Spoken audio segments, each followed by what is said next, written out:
이혼하면 너도 빈손이야. 이 집안 아니면 너 뭐가 있는데? 남편이 저한테 이 말을 뱉었을 때요. 진짜 어이가 없어서 웃음이 나왔습니다. 아니, 내 엄마 숨 거두는 날 밤에 다른 여자랑 우리 집 침대에서 뒹굴던 놈이 지금 나한테 빈손이라고요? 장례식장에서 사흘 동안 혼자 절하고 혼자 울고 혼자 버텼는데 이 인간은 전화 한 통 없었거든요. 근데 말이죠. 제가 손 놓으면 이 집안 하루도 안 돌아가요.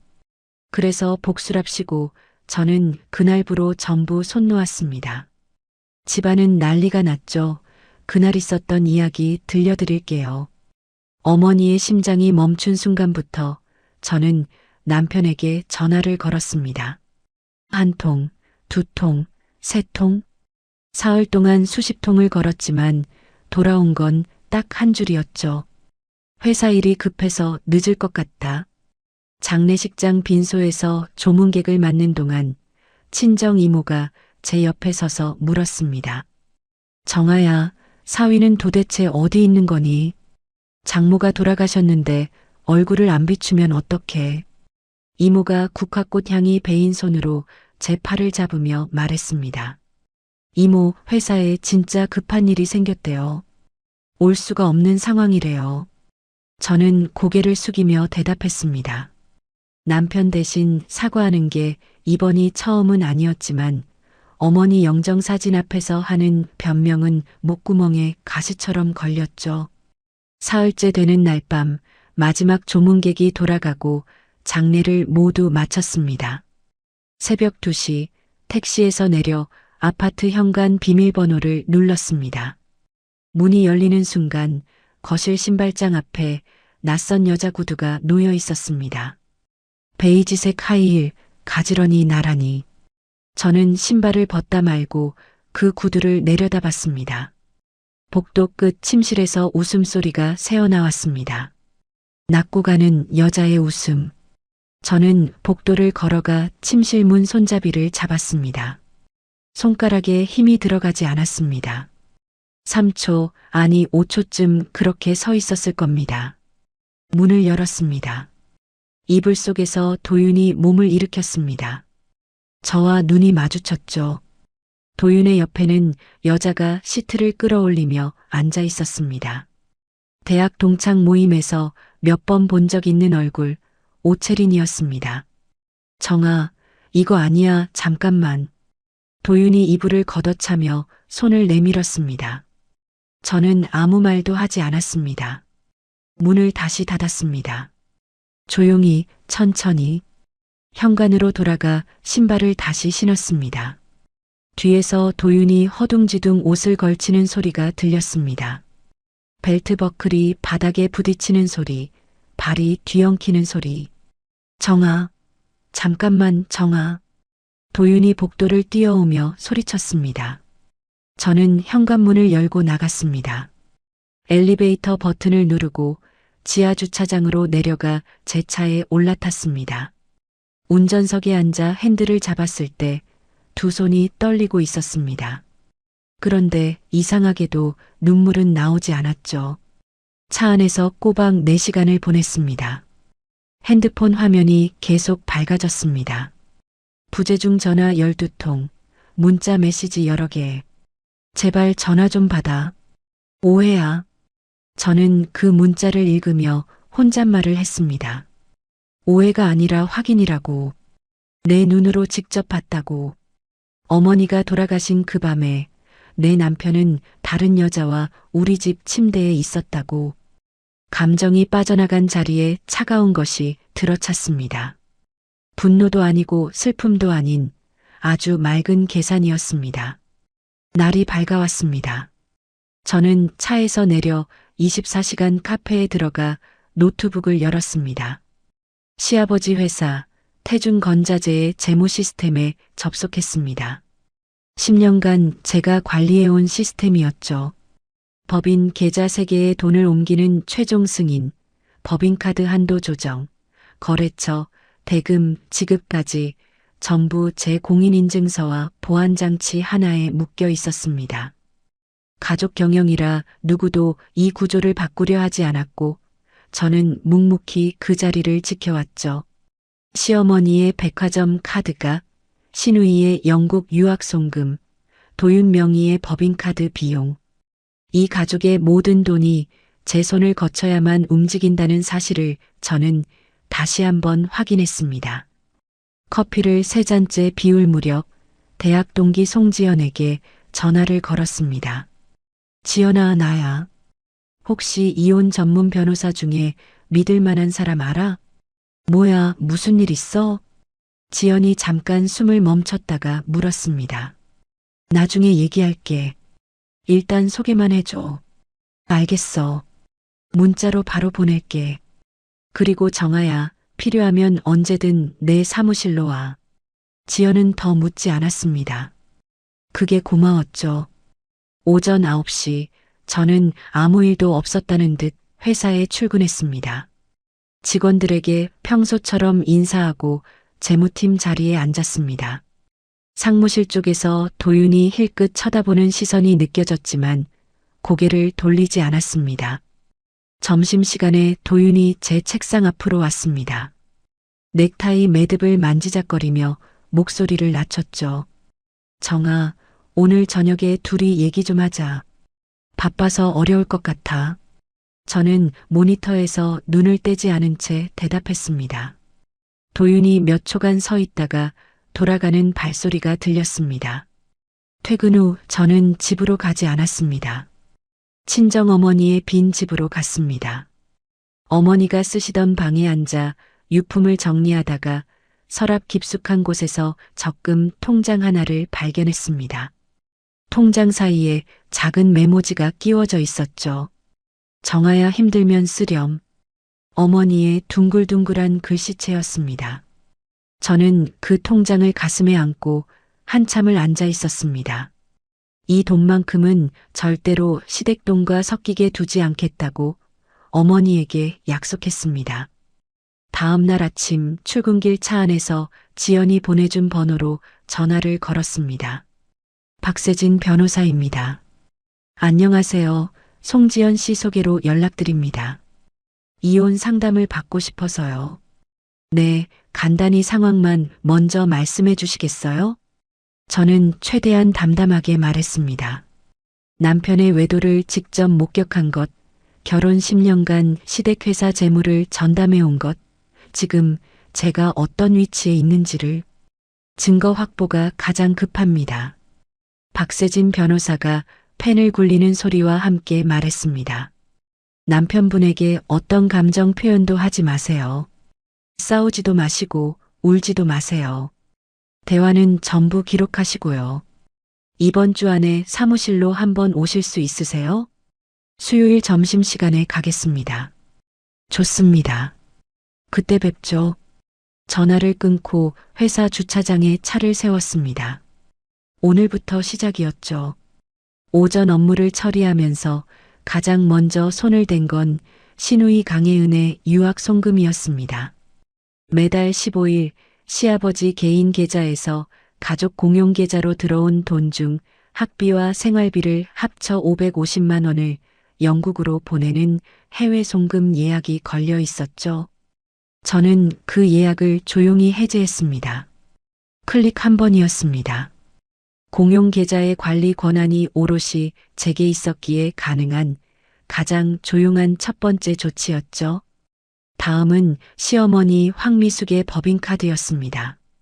카드 2장, 월 한도 각각 1,000만 원. 시어머니는 매달 백화점, 호텔 모임, 골프장 비용으로 한도를 거의 꽉 채워 쓰고 있었습니다. 저는 한도를 100만 원으로 조정했습니다. 며칠 안에 결제가 거절될 수밖에 없는 구조였죠. 오후에는 거래처 3곳의 납품 대금 지급 승인을 보류했습니다. 사유란에 서류 보완 필요라고 적었습니다.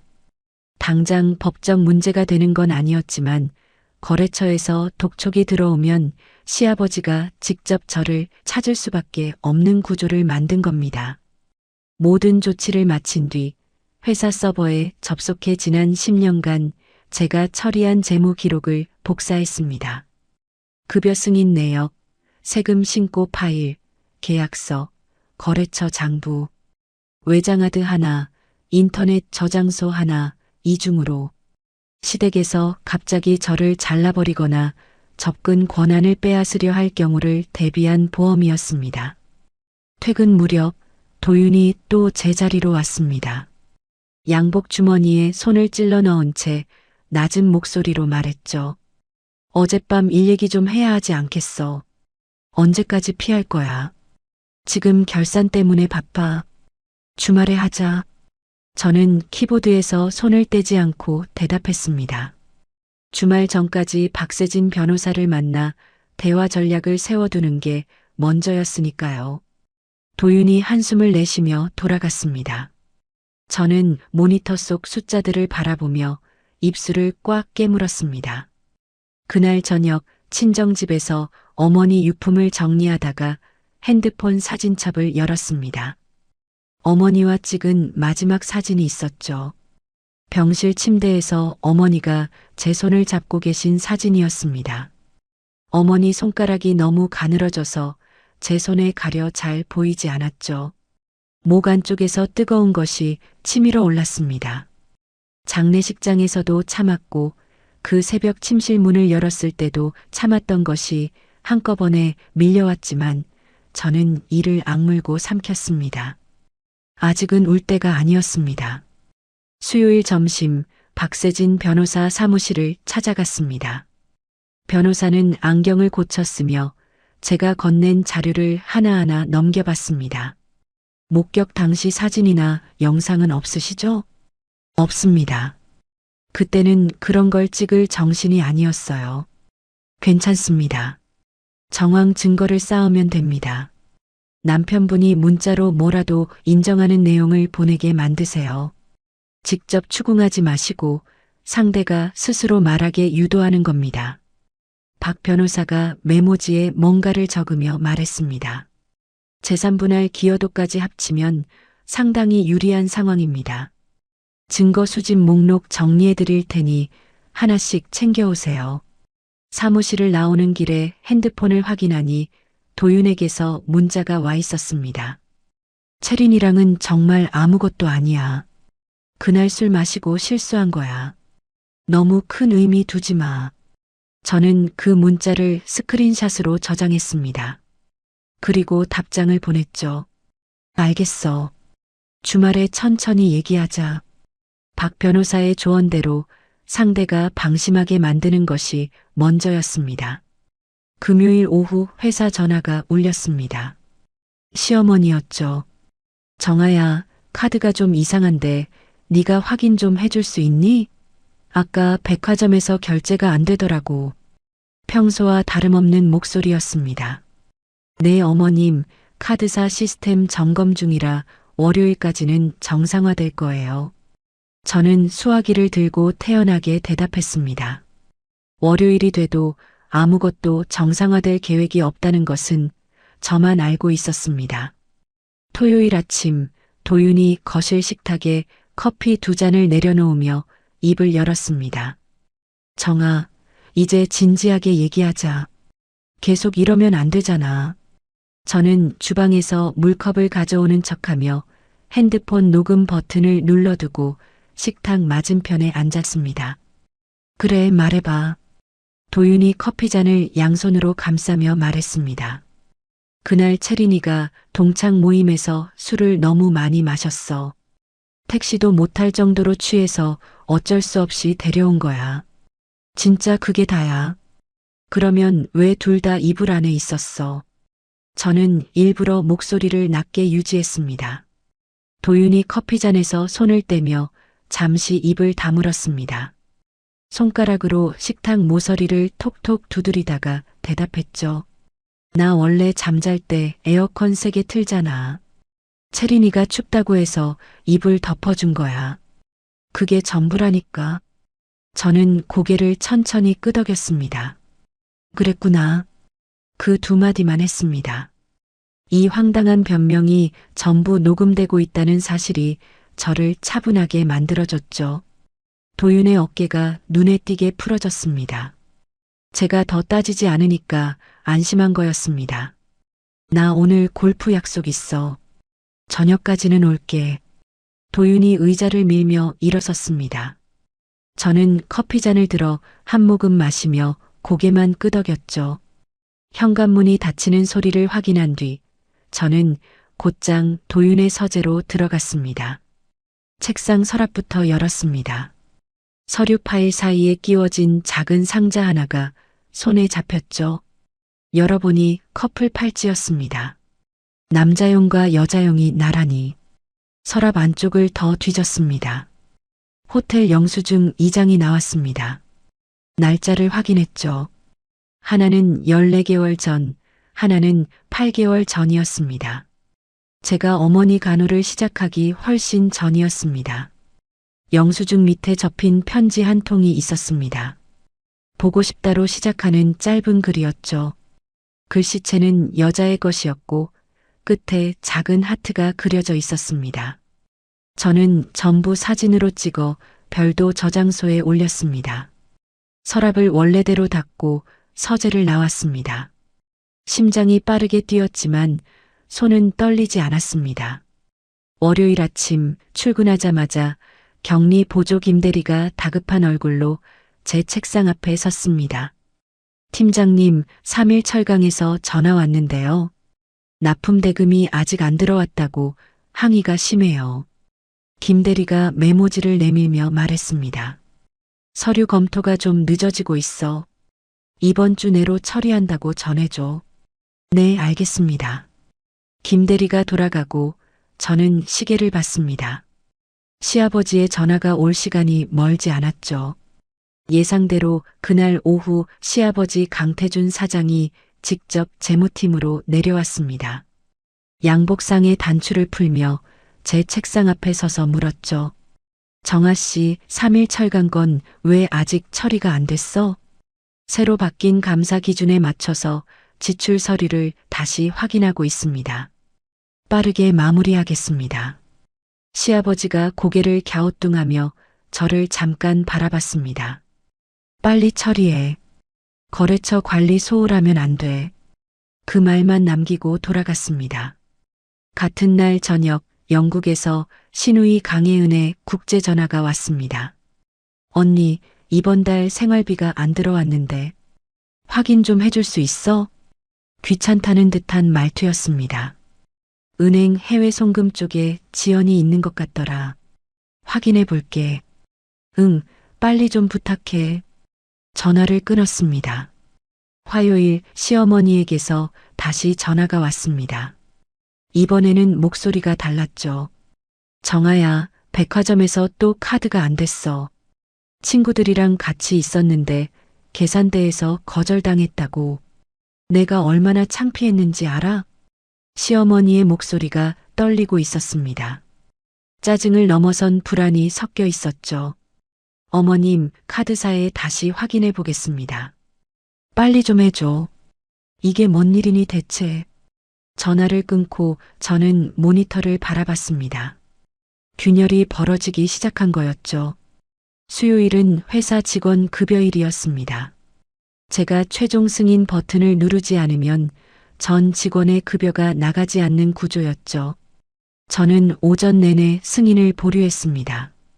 지급 시한을 넘기면 법에 걸린다는 걸 알고 있었기에 넘기지 않는 선에서 시간을 끌었습니다. 오후 2시 총무팀장이 시아버지에게 보고했고 강태준 사장이 다시 재무팀으로 내려왔습니다. 이번에는 걸음이 빨랐죠.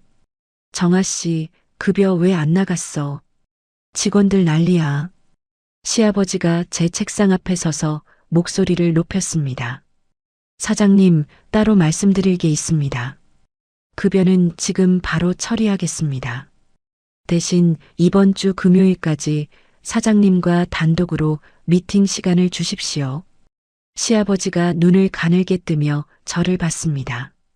몇 초간 침묵이 흐른 뒤 고개를 한번 끄덕이고 돌아갔죠.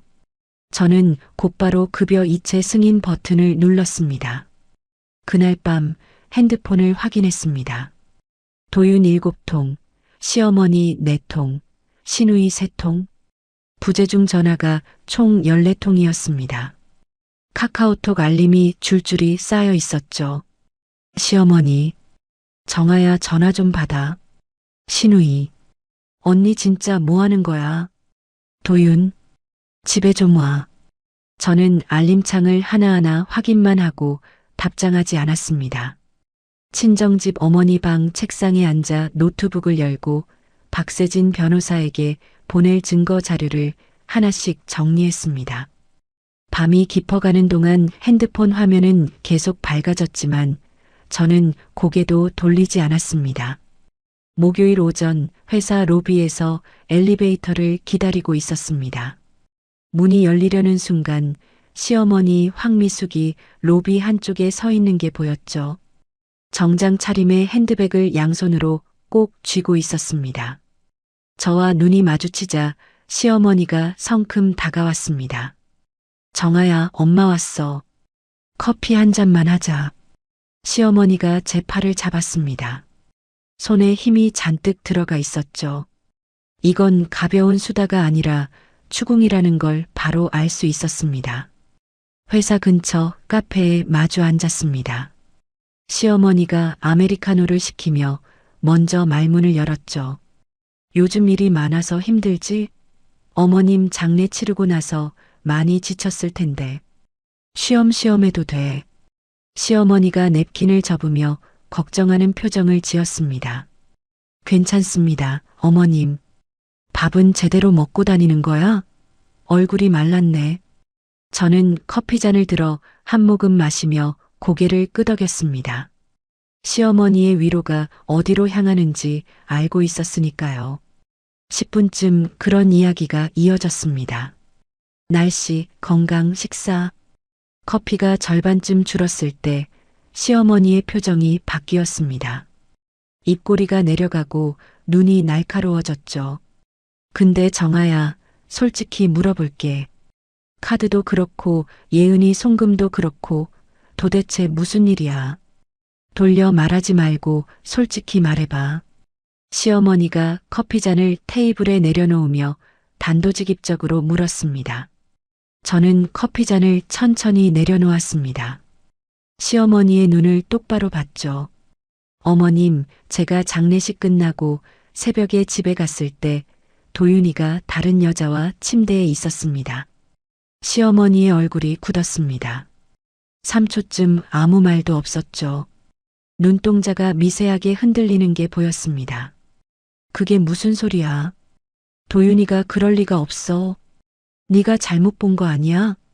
시어머니가 핸드백 손잡이를 움켜쥐며 고개를 저었습니다. 오채린이라는 여자입니다. 대학 동창이고요. 호텔 영수증 날짜를 보면 제가 어머니 간호를 시작하기 훨씬 전부터 만나온 것 같습니다. 제가 이름과 정황까지 말하자 시어머니의 태도가 달라졌습니다. 놀란 표정이 사라지고 그 자리에 차가운 것이 깔렸죠. 그래서 뭐 어쩌자는 거야. 남자가 실수 한 번 할 수도 있는 거지.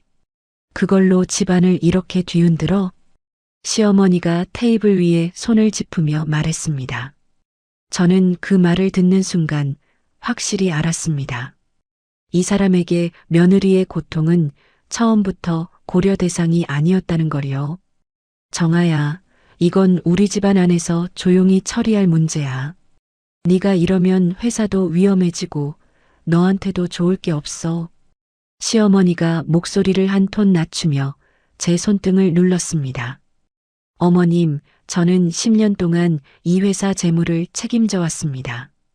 그 10년 동안 제가 받은 건 남편의 외도하고 장례식에 얼굴도 비치지 않은 무관심이었어요. 이걸 망친 건 저가 아니라 아드님입니다. 시어머니의 입술이 얇게 떨렸습니다. 뭔가 더 말하려다 입을 다물었죠. 카페 안에 잠깐 무거운 침묵이 내려앉았습니다. 시어머니가 핸드백을 집어들며 자리에서 일어났습니다. 시간을 좀 줘. 내가 도윤이를 불러서 얘기해 볼 테니까 경거망동하지 마. 저는 고개만 끄덕이고 돌아섰습니다. 시어머니가 할 일은 아들을 혼내는 게 아니라 이 상황을 덮을 방법을 찾는 거라는 걸 확신했죠. 회사로 돌아와 자리에 앉은 지 30분도 안 됐을 때 도윤이 상무실에서 재무팀으로 걸어왔습니다. 걸음이 빠르고 어깨가 잔뜩 올라가 있었죠. 제 책상 앞에 서서 허리를 숙이며 속삭이듯 말했습니다. 엄마한테 무슨 소리를 한 거야? 사실을 말했을 뿐이야. 저는 모니터에서 눈을 떼지 않고 대답했습니다. 도윤의 얼굴에서 분노보다 공포가 먼저 스치는 게 보였습니다. 턱이 미세하게 떨리고 있었죠. 야, 이거 진짜. 도윤이 뭔가 더 말하려다 주위를 둘러봤습니다. 직원들 시선이 느껴졌는지 입을 다물고 돌아갔죠. 그날 오후 친구 지연에게 전화를 걸어 지금까지 있었던 일을 간단히 알렸습니다. 시어머니가 직접 찾아왔다고? 와, 진짜 빠르다. 지연이 볼펜을 딸깍거리며 말했습니다. 어떻게 나왔어, 시어머니? 남자가 실수할 수도 있는 거지, 라고 하더라. 와, 진짜 전형적이다. 근데 정아야, 너 지금 친정집에서 혼자 있는 거야? 밥은 먹고 다녀? 저는 대답을 망설였습니다. 사실 어제도 편의점 삼각김밥 하나로 때웠거든요. 대충 먹고 다녀. 거짓말하지 마. 오늘 저녁에 내가 갈게. 주소 문자로 보내. 지연이 전화를 끊었습니다. 어머니가 돌아가시고 처음으로 제 안부를 진심으로 걱정해주는 사람이 생긴 겁니다. 가슴 한쪽이 뜨거워지는 걸 느꼈죠. 저녁에 지연이 친정집으로 왔습니다. 양손에 마트 봉지를 들고 현관에 서서 말했죠. 된장찌개 끓여줄게. 냉장고에 두부 있어? 없을걸? 사왔어. 비켜봐. 지연이 부엌으로 들어가 앞치마를 두르고 칼질을 시작했습니다. 제가 어머니 돌아가신 뒤로 이 부엌에서 불을 켠 건 처음이었죠. 밥을 먹으며 지연이 물었습니다. 변호사는 뭐래? 유리한 상황이래. 증거만 더 모으면 된다고. 시댁돈 관리는 지금도 네가 하고 있는 거야? 응. 전부 내 손을 거쳐야 움직여. 저는 숟가락을 내려놓고 처음으로 상세하게 털어놓았습니다. 공용 계좌 구조, 송금 해제, 카드 한도 조정, 거래처 대금 보류까지. 지연이 된장찌개를 떠먹다 말고 숟가락을 놓았죠. 야, 이정아. 너 진짜. 지연이 입을 반쯤 벌린 채 저를 바라봤습니다. 놀란 눈이었지만 그 안에 끝까지 내 편이다라는 표정이 섞여 있었죠. 무모한 짓 하는 거 아니야. 다 계산하고 있어. 알아. 너가 무모하게 할 사람이 아닌 건 아니까. 근데 밥은 좀 챙겨 먹어. 싸우려면 체력이 있어야지. 지연이 제 밥그릇에 국물을 더 떠주며 말했습니다. 밤늦게 지연이 돌아간 뒤 핸드폰을 확인했습니다. 시어머니에게서 온 메시지가 있었죠. 정아야, 이번 주말에 우리 집으로 와. 아버님도 계실 거야. 다 같이 앉아서 이야기하자. 저는 그 메시지를 읽으며 생각했습니다. 시아버지 강태준까지 나선다는 건 시댁이 이제 상황의 심각성을 알아챘다는 뜻이었죠. 주말 전까지 박세진 변호사를 한 번 더 만나야 했습니다. 어떤 말이 나와도 흔들리지 않을 준비를 하고 가야 했으니까요. 저는 메시지에 답장을 보냈습니다. 네, 어머님, 토요일 오후에 가겠습니다. 핸드폰을 내려놓고 어머니 방 천장을 올려다봤습니다. 이 방에 누워 있으면 아직도 어머니 냄새가 나는 것 같았죠. 어머니가 계셨다면 뭐라고 하셨을까? 아마 정아야, 밥 먹었어? 라고 하셨을 겁니다. 지연이가 한 말이랑 똑같이. 금요일 오후 박세진 변호사 사무실에 앉아 가방에서 서류 봉투를 꺼냈습니다. 호텔 영수증 사진, 오채린의 손편지, 도윤이 보낸 실수였다는 문자 스크린샷, 토요일 대화 녹음 파일. 전부 테이블 위에 펼쳐놓았죠. 박 변호사가 하나하나 넘겨보며 안경 너머로 저를 봤습니다. 잘 모으셨네요. 외도 입증에는 충분합니다. 다만 상대 쪽에서 조작이라거나 맥락을 왜곡할 수 있으니 추가 정황이 있으면 더 좋겠습니다. 더 필요한 게 뭐가 있을까요? 호텔 투숙 기록을 정식으로 확인할 수 있으면 좋고요. 카드 결제 내역에 그 여자와 관련된 지출이 있으면 그것도 됩니다. 박 변호사가 메모지에 적으며 말했습니다. 재산분할 쪽 이야기도 할게요. 박 변호사가 서류를 한쪽에 모으며 자세를 바꿨습니다. 시아버지 회사에서 재무를 맡아온 기여분은 인정받기가 쉽지 않은 영역이에요. 회사 직원으로서 급여를 받았으니까요. 다만 본인 명의 자산이나 개인 돈이 회사 운영에 직접 들어간 적이 있으면 이야기가 달라집니다. 저는 잠시 멈칫했습니다. 그리고 처음으로 그 이야기를 꺼냈죠. 결혼 초기에 제 개인 저축 2천만 원이 회사 운전자금으로 들어간 적 있습니다. 당시에 현금이 급하다고 시아버지가 부탁하셔서요. 그 증빙이 남아 있습니까? 통장 이체 내역이 있습니다. 제 개인 계좌에서 법인 계좌로 이체한 기록이요. 박 변호사가 펜을 멈추고 고개를 끄덕였습니다. 그거 꼭 챙겨오세요. 큰 무기가 됩니다. 사무실을 나오며 내일 시댁에서 벌어질 일을 머릿속으로 그려봤습니다. 시아버지, 시어머니, 도윤. 셋이 나란히 앉아서 저를 압박할 거라는 건 뻔했죠. 하지만 이번에는 빈손으로 가지 않을 겁니다. 토요일 오후 시댁집에 도착했습니다. 초인종을 누르자 시어머니가 문을 열었죠. 평소 같으면 어서 와라고 했을 텐데 오늘은 아무 말 없이 고개만 까딱하며 거실을 가리켰습니다.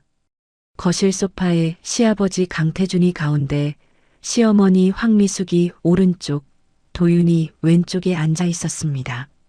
면접장 같은 배치였죠. 저는 속으로 쓴웃음을 삼키며 맞은편 1인 소파에 앉았습니다. 시아버지가 먼저 입을 열었습니다. 다리를 꼬고 양손을 무릎 위에 포갠 채 무게를 잡은 목소리로 말했죠. 정아, 네가 이 집안에 공이 큰 건 우리가 다 안다. 근데 이렇게 회사 일에 감정을 섞으면 안 되지 않겠어? 일은 일이고 집안 문제는 집안에서 풀어야지. 아버님, 감정을 섞은 게 아닙니다. 재무 담당자로서 정상적인 업무 절차를 밟고 있는 것뿐이에요. 저는 허리를 곧게 세우고 대답했습니다. 그때 도윤이 끼어들었습니다. 소파 팔걸이를 손으로 두드리며 몸을 앞으로 기울였죠. 정아, 나 진심으로 말하는 건데 채린이랑은 진짜 아무 사이 아니야. 네가 그날 본 건 오해에서 비롯된 거라고. 네가 장모님 간호하느라 힘들어서 예민해진 거 아니야? 시어머니가 옆에서 고개를 끄덕이며 거들었습니다. 그래, 사람이 힘들면 별거 아닌 것도 크게 보이는 법이야. 정아야, 네가 지쳐서 그런 거야. 저는 세 사람의 얼굴을 한 명씩 봤습니다. 사과하려고 부른 게 아니었죠. 저를 예민한 사람으로 만들기 위한 합동작전이라는 걸 그 순간 정확히 파악했습니다. 저는 가방에서 서류 봉투를 꺼내 테이블 위에 올려놓았습니다. 봉투를 열어 내용물을 펼치며 말했죠. 이것은 도윤 씨 서재에서 발견한 호텔 영수증하고 오채린 씨가 쓴 편지 사본입니다. 날짜를 보시면 제가 어머니 간호를 시작하기 훨씬 전부터 관계가 있었다는 걸 알 수 있습니다. 거실에 침묵이 내려앉았습니다. 시어머니의 손이 무릎 위에서 움찔했고 도윤의 얼굴에서 혈색이 빠져나갔죠. 저는 이 순간부터 의도적으로 도윤을 도윤 씨라고 불렀습니다. 그 호칭의 변화를 시어머니가 먼저 알아챘죠. 시어머니의 눈이 미세하게 커졌다가 다시 좁아졌습니다. 시아버지가 영수증을 집어들었습니다. 날짜를 확인하며 턱을 한번 만졌죠. 그리고 도윤에게 고개를 돌리며 낮은 목소리로 물었습니다. 도윤아, 이게 뭐냐? 도윤의 입술이 벌어졌다, 닫혔다를 반복했습니다. 아, 아버지, 그건 그때 회사 미팅이 있어서. 호텔에서 회사 미팅을 해? 시아버지의 목소리가 한 톤 올라갔습니다. 도윤이 더듬거리며 시선을 바닥에 떨어뜨렸죠. 시어머니마저 이번에는 아들을 감싸지 못하고 입을 다물었습니다. 몇 초간 아무도 말하지 않았습니다.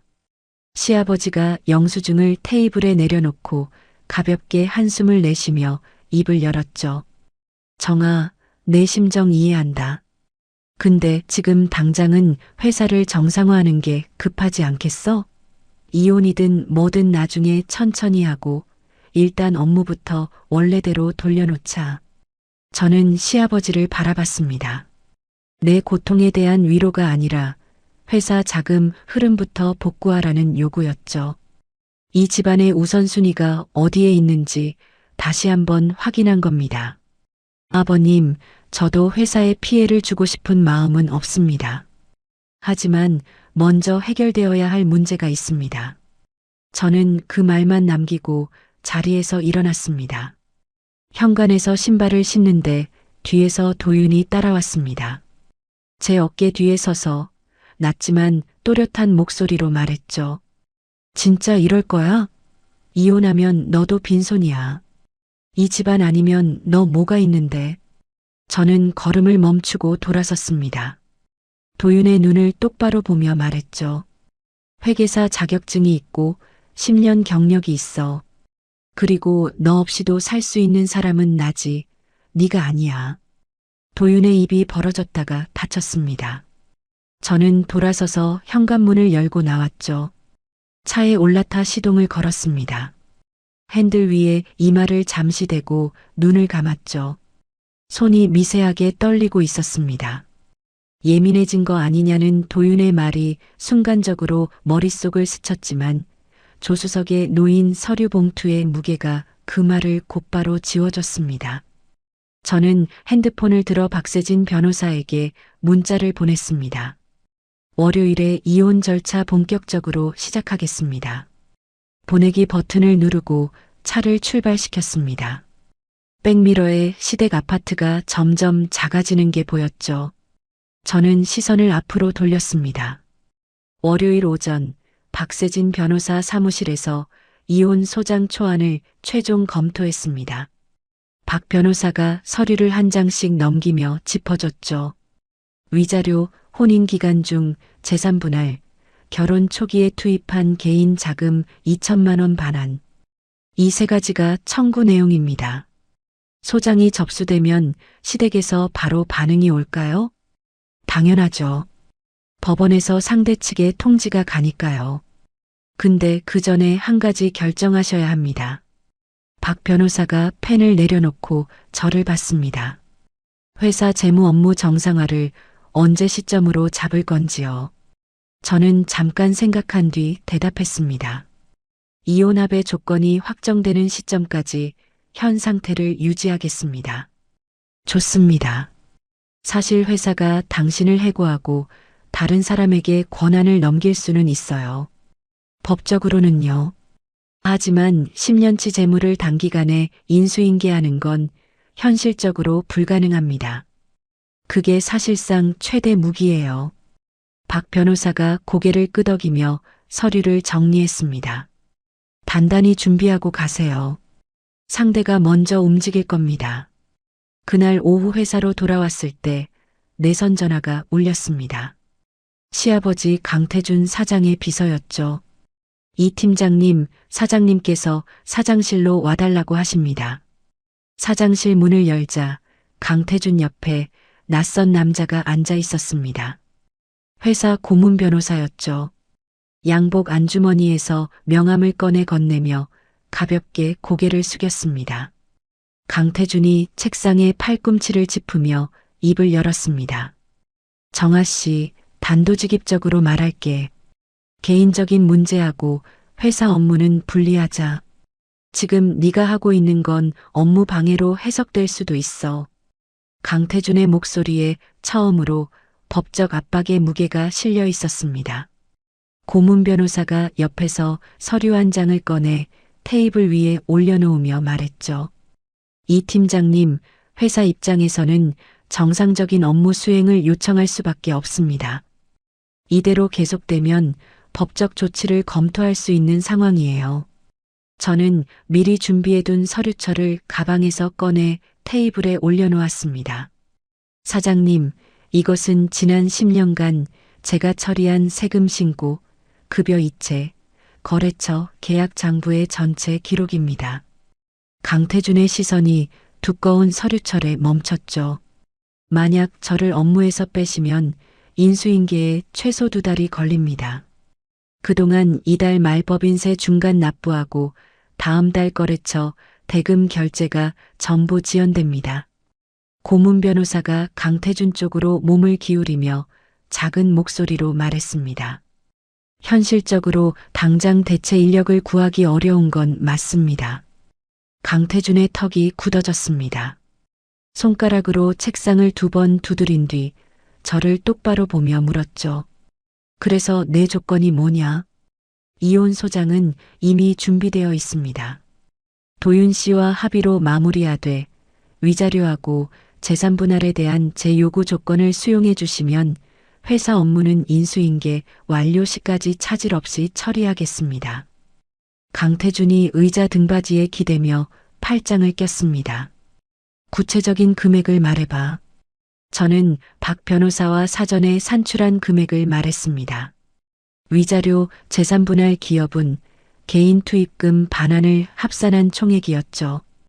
이 금액은 그동안 쌓인 판례하고 혼인기간 기여도를 기준으로 산출한 겁니다. 강태준의 표정이 변하지 않았습니다. 하지만 제가 다음 말을 덧붙이자 눈꺼풀이 미세하게 떨렸죠. 재판으로 가면 회사 재무자료가 공개 심리에 올라갈 수 있습니다. 공개 심리라는 말에 강태준의 손가락이 멈췄습니다. 고문 변호사도 펜을 쥔 손을 내려놓으며 강태준을 바라봤죠. 사장실에 무거운 침묵이 깔렸습니다.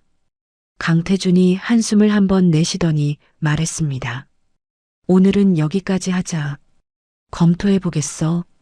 저는 고개를 숙이고 사장실을 나왔습니다.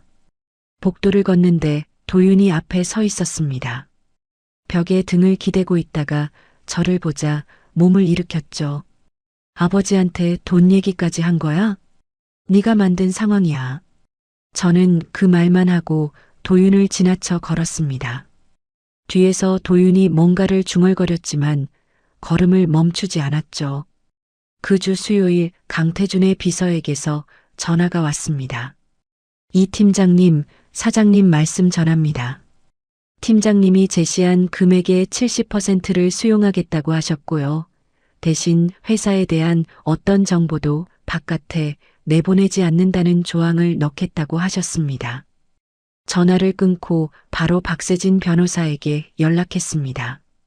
30분 동안 통화하며 역제안을 정리했죠. 금액은 원안 유지, 비밀 유지 조항은 받아들이되 이행 기한하고 위반했을 때 제재 조건을 분명히 넣자고 하세요. 알겠습니다. 그대로 회신하겠습니다.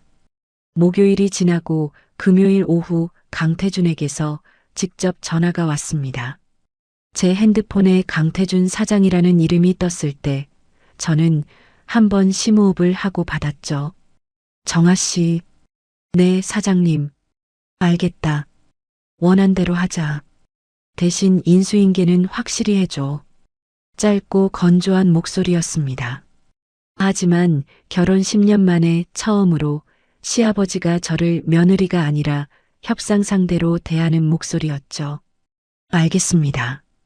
인수인계 차질 없이 마무리하겠습니다. 전화를 끊었습니다. 책상 서랍을 열어 친정 어머니의 적금 통장을 꺼냈습니다. 통장 사이에 끼워져 있는 메모지를 펼쳤죠. 정아야 힘들면 쓰렴. 어머니의 둥글둥글한 글씨체를 손가락으로 천천히 쓸었습니다. 모간이 뜨거워졌지만 저는 통장을 도로 서랍에 넣고 컴퓨터를 켰습니다. 아직 울 때가 아니었죠. 인수인계 계획서를 작성하기 시작했습니다. 한 줄 한 줄 적어 내려가는 동안 10년이라는 시간이 문서 위에서 정리되어 갔습니다. 화요일 저녁 친정집에서 인수인계 서류를 정리하고 있을 때 초인종이 울렸습니다. 이 시간에 올 사람이 없었죠. 현관문을 열자 캐리어를 끌고 선 시누이 강혜은이 서 있었습니다. 코트 깃을 세운 채 입술을 꽉 다물고 있었죠. 언니, 나 어제 런던에서 왔어. 예은이 캐리어 손잡이를 놓으며 말했습니다. 솔직히 지금 상황이 이해가 안 돼. 언니가 왜 이러는 거야? 저는 잠시 예은을 바라보다가 문을 더 열었습니다. 들어와. 거실에 마주 앉았습니다. 예은이 코트를 벗지도 않은 채 무릎 위에 손을 모으고 입을 열었죠. 오빠가 실수한 건 맞아. 그건 나도 인정해. 근데 그것 때문에 온 가족을 이렇게 만들어도 되는 거야? 나는 이번 학기 등록금을 못 낼 뻔했다고. 예은의 눈이 붉어지며 글썽거렸습니다. 예은아, 내 유학비가 매달 어디서 나왔는지 알아? 그야 아빠 회사에서. 예은이 말하다가 입을 다물었습니다. 제 눈을 보더니 시선을 바닥으로 떨어뜨렸죠. 저는 노트북을 열어 지난 5년간의 송금 내역을 화면에 띄웠습니다. 예은 쪽으로 노트북을 돌려놓으며 말했죠. 이 계좌 보여? 아버님 개인 돈에서 내가 관리하는 가족 공용 계좌로 들어온 뒤에 내가 매달 직접 해외 송금을 한 거야. 아버님이 직접 하면 번거로우니까 재무 업무의 일부로 내가 도맡아 온 거지. 예은이 화면을 응시했습니다. 매달 15일 빠짐없이 찍혀 있는 송금 기록을 손가락으로 더듬듯 따라갔죠. 이 송금이 10년간 단 한 번도 늦은 적이 없었어. 그리고 그게 전부 내 손을 거쳐야 가능했다는 거 생각해봐. 예은의 얼굴이 점점 창백해졌습니다. 입술을 깨물며 화면에서 눈을 떼지 못했죠. 한참이 지나서야 예은이 작은 목소리로 말했습니다. 그걸 나는 진짜 몰랐어. 예은이 무릎 위에 손을 꽉 쥐었습니다. 그리고 고개를 들어 저를 보며 물었죠. 근데 언니, 그래도 이건 가족끼리 해결할 문제 아니야? 나도 10년 동안 가족이라고 생각하고 참았어. 저는 노트북을 닫으며 대답했습니다. 근데 내 오빠는 내 어머니 돌아가신 날 밤에 다른 여자하고 우리 집 침대에 있었어. 예은의 입이 벌어졌다가 닫혔습니다. 더 이상 아무 말도 하지 못했죠. 거실에 시계 소리만 또각또각 울렸습니다. 예은이 코트를 여미며 일어섰습니다. 나 오늘은 갈게. 응. 조심해서 가. 현관문이 닫히고 저는 소파에 등을 기대며 천장을 올려다봤습니다. 예은에게 원망은 없었죠. 모르고 있었으니까요. 누구도 알려주지 않았으니까. 다음 날 아침 예은에게서 문자가 왔습니다. 언니, 어젯밤에 많이 생각했어. 오빠한테 전화해서 진짜냐고 물었더니 말을 못하더라. 미안해. 시댁 가족 중 처음으로 사실을 인정하는 사람이 나타난 겁니다. 저는 문자를 읽고 핸드폰을 잠시 가슴에 대었습니다. 괜찮아. 내 잘못 아니야. 답장을 보내고 출근 준비를 했습니다. 목요일 이혼 합의서 초안이 박세진 변호사를 통해 도윤 측에 전달됐습니다. 도윤은 자기 변호사를 세워서 수정을 요청했죠. 위자료 금액이 과다하다는 내용이었습니다. 박 변호사가 전화로 제게 알려줬습니다. 상대 쪽에서 금액 줄여달라고 나왔는데요. 제가 한마디 했습니다. 재판으로 가면 외도 증거가 모두 공개되고 회사 재무 자료도 법원 명령에 따라 제출될 수 있다고요. 뭐래요? 이틀 뒤에 수정 요청 철회했습니다. 전화를 끊으며 저도 모르게 숨을 깊이 내쉬었습니다. 끝이 보이기 시작한 거였죠. 금요일 오후 회사에서 인수인계를 시작했습니다. 새로 채용된 경력직 재무팀장에게 10년간의 업무를 하나씩 넘기는 작업이었죠. 계좌 구조, 거래처 원장, 세금 신고 일정, 급여 처리 방식. 제가 한 줄 한 줄 설명할 때마다 새 팀장이 고개를 끄덕이며 메모했습니다. 격리 보조 김대리가 제 책상 옆에 서서 물었습니다. 팀장님, 정말 가시는 거예요? 김대리가 볼펜을 만지작거리며 아쉬운 얼굴로 말했죠. 김대리가 잘 도와드리면 새 팀장님도 금방 적응하실 거야. 걱정 마. 저는 웃으며 대답했지만 10년간 앉아있던 이 책상을 정리하는 손끝에서 복잡한 감정이 올라왔습니다. 서랍을 비우고 파일을 넘기고 비밀번호를 인계하는 하나하나가 10년이라는 시간을 내려놓는 것이었으니까요. 인수인계 둘째 날 시아버지 강태준이 재무팀에 내려왔습니다. 저를 복도로 불러낸 뒤 양손을 주머니에 넣은 채 짧게 말했죠. 정아 씨, 고생 많았어. 그리고 잠깐 멈칫하더니 덧붙였습니다. 내가 내 능력을 회사에만 묶어두고 제대로 대우를 못한 것 같다. 10년간 들어본 적 없는 말이었습니다. 진심인지 마지막 체면치레인지 알 수 없었지만 저는 고개를 숙이며 대답했죠. 감사합니다. 그 말 외에 더 할 말이 없었습니다. 일요일 지연에게서 전화가 왔습니다. 정아야, 인수인계 거의 끝나가지? 다 끝나면 우리 사무실에서 일해볼 생각 없어? 경력직 회계사 하나 구하고 있었거든. 갑자기 아니야. 네가 나온다는 얘기 듣고 나서부터 생각하고 있었어.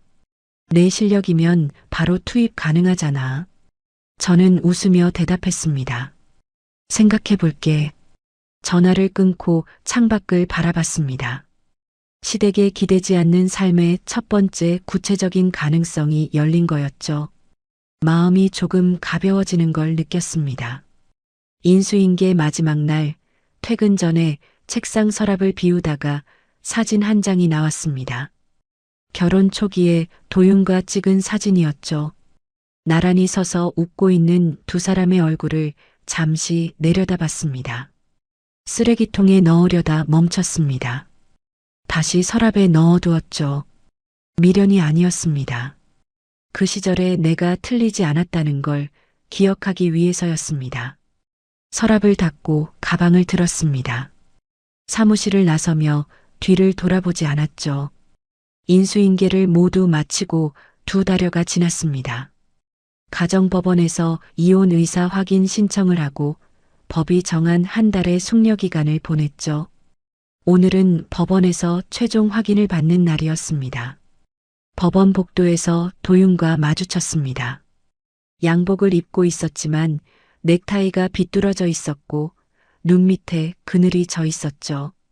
저를 보자 입술을 한번 달싹거렸지만 아무 말도 하지 않았습니다. 저도 말하지 않았죠.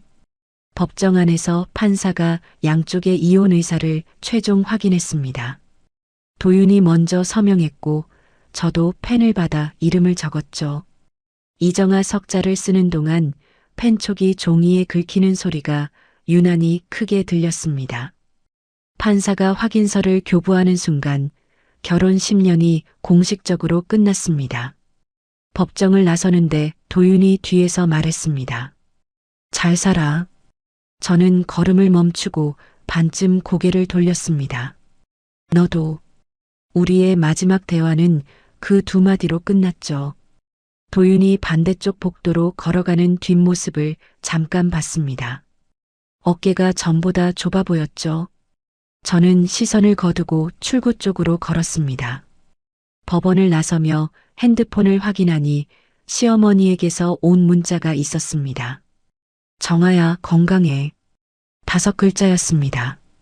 10년간 체면과 통제의 사람이었던 시어머니의 마지막 메시지가 이 5글자라는 게 묘한 여운을 남겼죠. 감사합니다, 어머님. 어머님도 건강하세요. 답장을 보내고 대화방을 나왔습니다. 법원에서 받은 확인서를 들고 곧장 구청 민원실로 향했습니다. 이혼 신고서를 작성해 창구에 제출했죠. 접수 확인 도장이 찍힌 서류를 건네받을 때 창구 직원이 말했습니다. 새 출발 응원합니다. 예상치 못한 한마디에 코끝이 시큰했습니다. 하지만 저는 웃으며 대답했죠. 감사합니다. 서류를 가방에 넣고 구청을 나왔습니다. 차에 올라타 내비게이션에 목적지를 찍었습니다. 경기도 외곽의 공원묘지, 어머니가 계신 곳이었죠. 고속도로를 타고 1시간을 달렸습니다. 창밖으로 5월의 초록이 빠르게 스쳐갔죠. 운전하는 동안 지난 2달여를 떠올렸습니다. 숙려 기간 동안 친정집에서 혼자 지내며 새 직장 준비를 했고, 어머니 유품을 천천히 정리했고, 간간히 예은에게서 오는 안부 문자에 답했죠. 조용하고 고요한 시간이었지만 무너지지 않은 시간이었습니다. 묘지에 도착했습니다. 잔디 위에 놓인 비석 앞에 꽃을 내려놓고 무릎을 꿇었죠. 비석에 새겨진 어머니 이름을 손가락으로 쓸었습니다. 그 순간 참았던 것들이 한꺼번에 밀려왔습니다. 장례식 날도, 배신을 목격한 새벽에도, 시댁과 마주 앉아 대치하는 내내도 꾹꾹 눌러왔던 것들이었죠. 처음에는 소리 없이 눈물만 흘렀습니다. 볼을 타고 턱 끝으로 떨어지는 게 느껴졌지만 닿지 않았죠. 그러다 목 안에서 울음이 터져 나왔습니다. 주체할 수가 없었습니다. 어깨가 떨리고 숨이 끊기고 소리가 새어나왔죠. 산 위의 바람이 그 울음소리를 받아 어딘가로 데려갔습니다. 한참을 울었습니다. 눈물이 마를 때까지 울고 나서 소매로 얼굴을 닦고 비석 앞에 그대로 앉았죠. 엄마, 나 이혼했어. 목소리가 갈라졌지만 계속 말했습니다. 그 집에서 나왔어. 무섭긴 한데 엄마가 남겨준 통장 덕분에 당장은 괜찮아. 바람이 잔디를 스쳐갔습니다.